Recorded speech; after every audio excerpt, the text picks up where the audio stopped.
রাজধানী সহ দেশের বিভিন্ন জেলায় তীব্র হচ্ছে জ্বালানি তেলের সংকট। ঢাকার অনেক পাম্পেই মিলছে না পেট্রোল, অকটেন। দীর্ঘ হচ্ছে গ্রাহকদের লাইন, তৈরি হচ্ছে জনভোগান্তি।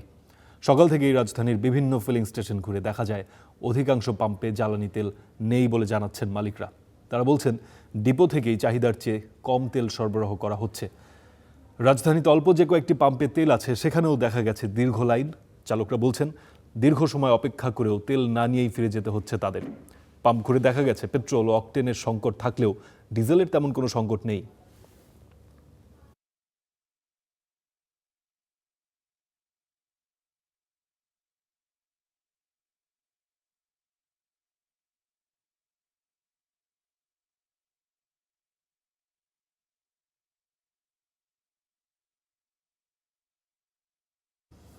দর্শক, জ্বালানি তেলের এই চাহিদা ও সংকটময় পরিস্থিতি নিয়ে আমাদের সঙ্গে বিস্তারিত জানাতে যুক্ত হচ্ছেন বিজয় সরণি থেকে সহকর্মী ইমতিয়াজ আহমেদ। সরাসরি যুক্ত হচ্ছে ইমতিয়াজের সঙ্গে। ইমতিয়াজ, আপনি নিশ্চয়ই সরেজমিনে ঘুরে ঘুরে দেখছেন পাম্পগুলোর অবস্থা। ইতিমধ্যে আমাদের কাছে কিছু তথ্য এসেছে, মালিকরা বলছেন ডিপো থেকে তাদের চাহিদা মতো তেল ছাড়া হচ্ছে না। আপনি মাঠে আসলে কি দেখতে পাচ্ছেন? বিশেষ করে আমরা জানি ডিজেলের তেমন কোনো সংকট নেই, পেট্রোল এবং অকটেনের যে সংকট, বিশেষ করে মোটর সাইকেল চালকরা সম্ভবত খুব অসুবিধায় পড়েছেন। আপনি তাদের সঙ্গে কথা বলেছেন কিনা, কি জানতে পেরেছেন?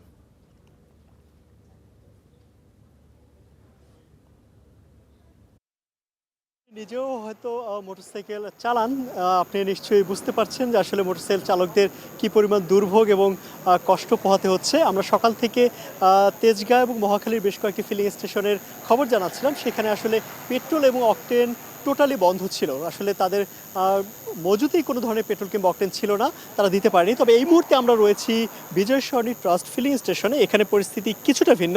এখানে তেল আছে, তেল দেওয়া হচ্ছে, তবে আসলে দীর্ঘ লাইনে অপেক্ষা করে মোটরসাইকেল চালকদের অপেক্ষা করতে হচ্ছে। আমরা কথা বলেছি অনেকে 1 ঘন্টা 2 ঘন্টা অপেক্ষা করে তেল পাচ্ছে। তাদের এই সংকট আসলে ঈদের আগে থেকে যে সংকট শুরু হয়েছে সেই সংকট কিন্তু এখনও কাটেনি। এই পরিস্থিতি আসলে এখন পর্যন্ত উন্নতি হয়নি।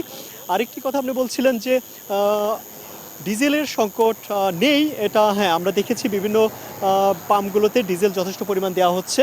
তবে সেই আসলে ডিজেল তো মূলত বড় গাড়ির জন্য, বড় বাস ট্রাক তাদের জন্য, কিন্তু ছোট যে গাড়ি রয়েছে, ব্যক্তিগত যে গাড়ি রয়েছে কিংবা মোটর সাইকেল রয়েছে, তাদের জন্য আসলে যেই তেলটা সবচেয়ে বেশি জরুরি পেট্রোল এবং অকটেন, এই দুটো তেলের যথেষ্ট সংকট রয়েছে রাজধানীর প্রায় সবগুলো ফিলিং স্টেশনে। হাতে গোনা 2-1টি স্টেশনে তেল দেওয়া হচ্ছে, তবে সেই পরিমাণটা আসলে এতটাই কম যে যারা বাইক চালক রয়েছেন তাদের আসলে প্রয়োজনীয় তেল তারা কিন্তু পাচ্ছে না। তাদেরকে দীর্ঘ সময় অপেক্ষা করার পরও তারা যে অল্প পরিমাণ তেল পাচ্ছে সেই তেল দিয়ে আসলে তাদের যথেষ্ট চাহিদা কিন্তু পূর্ণ হচ্ছে না। এর ফলে তাদের মধ্যে একটি অসন্তোষ আমরা দেখতে পাচ্ছি। সেই অসন্তোষের কথা কিন্তু তারা আমাদেরকে বারবার বলছেন। তারা বলছেন যে রেশনিংয়ের কথা বলা হচ্ছিল সেই রেশনিং ব্যবস্থা তো তুলে নেওয়া হয়েছে। তাদের আসলে এই যে দীর্ঘ সময়ের অপেক্ষা, এই অপেক্ষা আসলে কবে কাটবে, কিংবা ডিপো থেকে যথেষ্ট পরিমাণ তেল যদি পাম্পগুলোতে দেওয়া হতো তাহলে কিন্তু এই সংকটটা থাকতো না, এমন কথা কিন্তু তারা বলছেন। সরকারি পর্যায় থেকে যদিও বলা হচ্ছে তেলের কোনো সংকট নেই, কিন্তু বাস্তব চিত্র মাঠে আমরা দেখতে পাচ্ছি তেলের যথেষ্ট পরিমাণ সংকট রয়েছে এবং যারা গ্রাহক রয়েছেন তাদের মধ্যে ভোগান্তি কিন্তু এখনও রয়েছে। ফারদিন।